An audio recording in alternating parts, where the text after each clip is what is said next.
Corruption ఎక్కడ జరిగినా, scam ఎక్కడ బయటపడినా జగన్ డొల్ల కంపెనీలతో లింకులు ఉండటం కామనే. కానీ ఇప్పుడు హైదరాబాద్ డ్రగ్ రాకెట్లోనూ జఫా బ్యాచ్ పేరు వస్తున్నట్టుంది.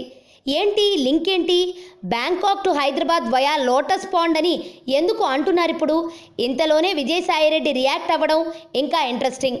జగన్కి అన్ని పనులు చేసి పెట్టడానికి బ్రహ్మాండమైన బ్యాచ్ ఒకటి ఉంది. రెడ్ శాండిల్ గంగిరెడ్డి అరాచకాలకు గట్రా చేయడానికి మంగలి కృష్ణ లాంటి వాళ్ళు అందులో ఉంటారు. ఇప్పుడు మంగలి కృష్ణ పేరు డ్రగ్స్ రాకెట్లో ఉన్నట్లు చెబుతున్నారు.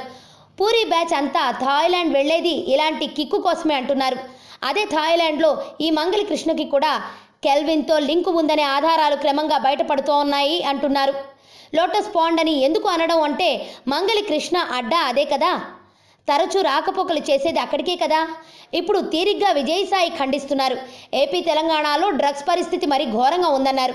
ఇంతకీ లోటస్ పాండ్లో ఎలా ఉందో మాత్రం చెప్పలేదు.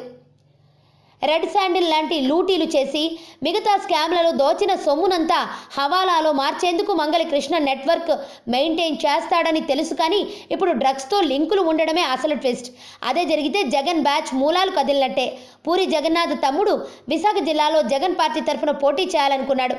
జగన్తోనూ వీళ్ళకి గట్టి లింక్స్ ఉన్నాయి లాంటి మాటలు వద్దులేండి, ఇప్పుడు అది వేరే మ్యాటర్.